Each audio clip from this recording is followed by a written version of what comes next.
Hi friends, ஒரு சுவையான இட்லி சாம்பார் எப்படி பண்ணுறதுன்னு பார்க்கலாமா? இன்றைக்கி நம்ம இது குக்கரில் தான் செய்ய போகிறோம். இன்றைக்கி பாசிப்பருப்பு ஒரு டம்ளர், ஒரு அரை டம்ளர் துவரம்பருப்பை சேர்த்தாப்பில் எடுத்துருக்கேன். நல்லா அலசிட்டு குக்கரில் போட்டுக்கோங்க. இதோட நம்ம கட் பண்ணி வச்சுருக்க வெஜிடபிள்ஸும் போட்டுக்கோங்க. நான் இன்றைக்கி சேர்த்துருக்கிறது பார்த்திங்கன்னா கத்திரிக்காய், உருளைக்கிழங்கு, கேரட்டு 3 சேர்த்தாப்பில் ஒரே மாதிரி கட் பண்ணிக்கோங்க.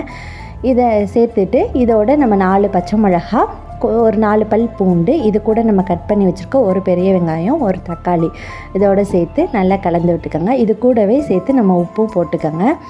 உப்பு போட்டு நல்லா கிளறி விட்டுட்டு இதுக்கு தேவையான அளவு இந்த காயெல்லாம் முங்குற அளவு தண்ணி ஊற்றி நல்லா 2 கிளறி விட்டு குக்கர் போட்டு மூடி ஒரு 3 விசில் விட்டு எடுத்துக்கோங்க.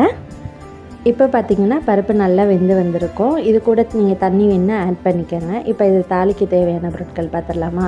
கொஞ்சோண்டு எண்ணெய் ஊற்றி இது நல்லா காஞ்சது கடுகு, உளுந்தம் பருப்பு, கருவேப்பிலை போட்டு இது கூடவே 2 வரமிளகா, கொஞ்சோண்டு பெருங்காயத்தூள் போட்டு அவ்வளோதாங்க. தாளித்து இதில் ஊற்றி இறக்கி வைங்க. சுவையான சாம்பார் தயாராகிடுச்சு. இது போல் நீங்கள் இட்லிக்கு வச்சு சாப்பிடவோ இல்லை தோசைக்கு வச்சு சாப்பிடவோ சூப்பராக இருக்குங்க. இதை மாதிரி நீங்கள் செஞ்சு பார்த்துட்டு கண்டிப்பாக கமெண்ட்டில் எப்படி இருந்துச்சுன்னு எனக்கு சொல்லுங்கள்.